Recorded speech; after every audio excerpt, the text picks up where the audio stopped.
Have you ever noticed that there are two kinds of people at networking events? The first person walks into the room and says, "So, what do you do?"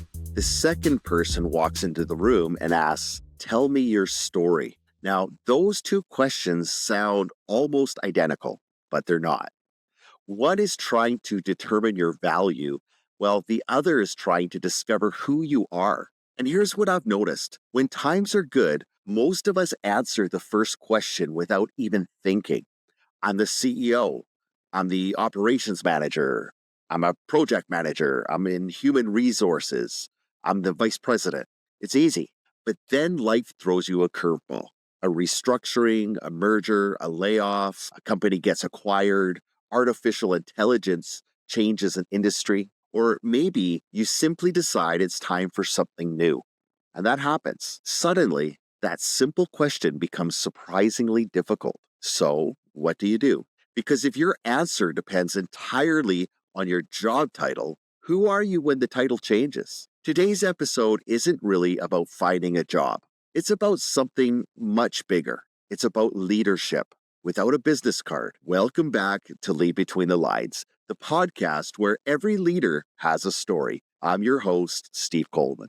Every Wednesday, we explore the stories that define leadership, not the stories you read in annual reports, but the ones that happen quietly behind closed doors in moments of uncertainty. Today's conversation is for every executive, every manager, every professional, every business owner, and especially anyone navigating one of the toughest employment markets we've seen in years. Maybe you're looking for your next opportunity. Maybe someone you care about is.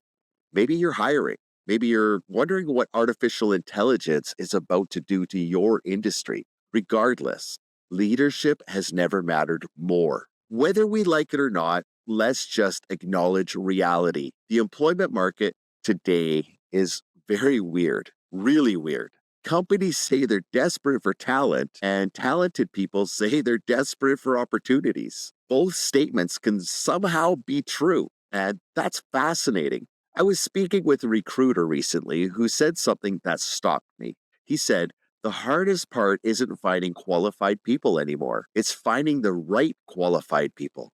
Now, think about that. The issue isn't talent. The issue is differentiation. Because if every resume says strong leader, excellent communicator, results oriented, team player, then nobody stands out. Imagine walking into a car dealership. The salesperson says, "This car has 4 tires." Well, that's wonderful. So do all the others. Leadership works the same way. You don't get remembered for having qualities everyone claims to have. You get remembered because your story is different. Here's something that surprises many experienced leaders. Your first interview probably isn't with HR anymore. It isn't with the hiring manager. It isn't with the CEO.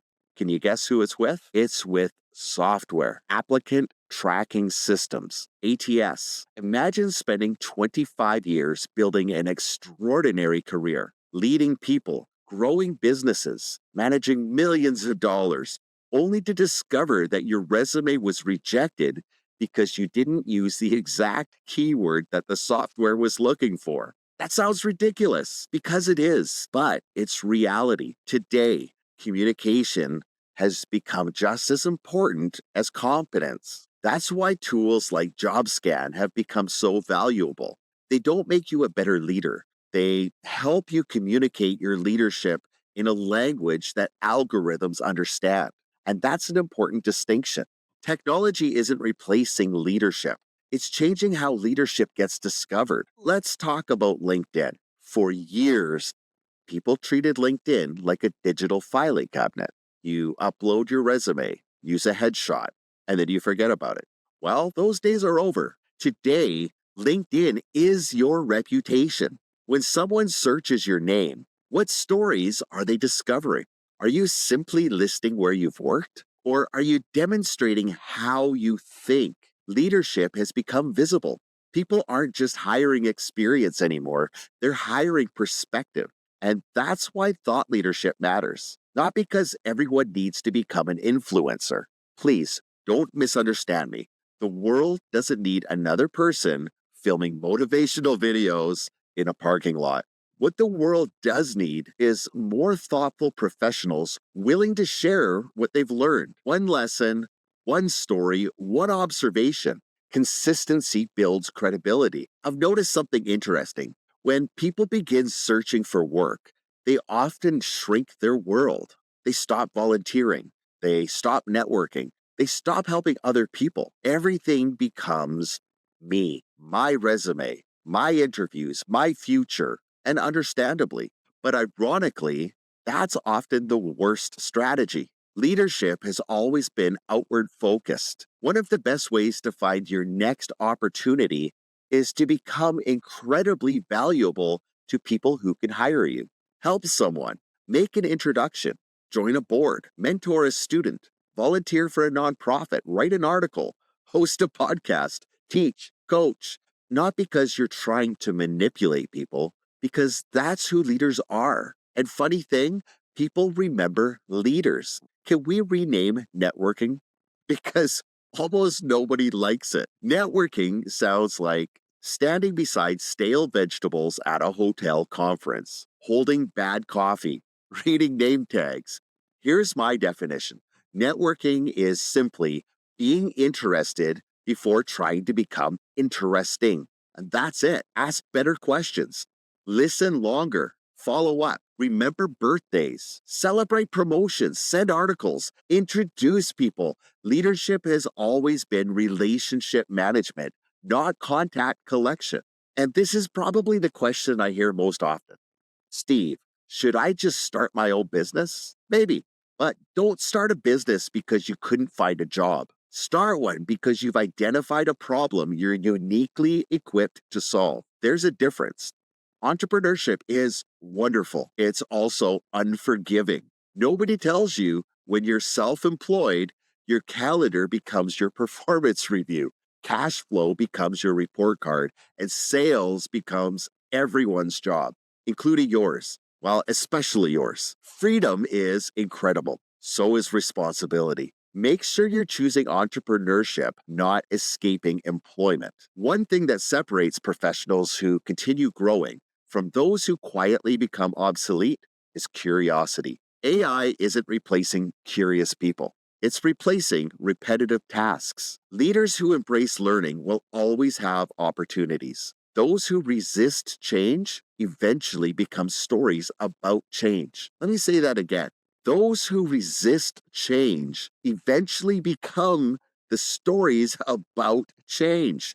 Learn AI, learn prompting, learn video, learn public speaking, learn negotiation, learn financial literacy, read books outside your industry, attend conferences, take courses. The greatest investment you'll ever make will never appear on your balance sheet. So let's come back to where we started. Who are you? Without your business card, without your title, without your office, without your assistant, without your parking space, without the logo beside your name. If those things disappeared tomorrow, would people still call you for advice? Would they still trust your judgment? Would they still introduce you to opportunities? Would they still describe you as a leader? If the answer is yes, congratulations. You've built something far more valuable than a career. You've built influence. And I'll leave you with this: companies hire experience, great organizations hire potential, extraordinary organizations hire character. But none of those matter if you stop leading simply because your circumstances change. Leadership isn't a title, it isn't a department, it isn't a salary. Leadership is the daily decision to continue growing, continue serving, continue learning, and continue helping others, even when nobody is requiring it. Because the best leaders understand something that most people don't. Opportunities don't usually arrive because you needed one. They arrive because you've become someone ready for one. If you're navigating a career transition today, I hope this episode encouraged you. Don't measure your progress solely by the number of applications you've submitted or interviews you've had. Measure it by the leader you're becoming along the way. Invest in your communication. Invest in your relationships. Invest in your own reputation. Invest in your leadership, because careers will come and go. Titles will change. Organizations will evolve. but the leader you become stays with you for the rest of your life. And if you're a business owner or executive listening today, ask yourself one important question. Are you building an organization that develops leaders or one that simply fills positions? The organizations that thrive over the next decade won't be the ones with the best technology. They'll be the ones with the leaders who know how to adapt, inspire, and continue learning long after everyone else thinks they've arrived. Thank you for spending part of your day with me. If this episode challenged your thinking, I'd be grateful if you'd follow Lead Between the Lines, share it with someone navigating a career transition, and help us build a community where leadership conversations matter. Remember, every leader has a story. The question is, what story are you writing while you're waiting for your next opportunity? Until next Wednesday at noon, keep growing, keep serving, and keep leading between the lines.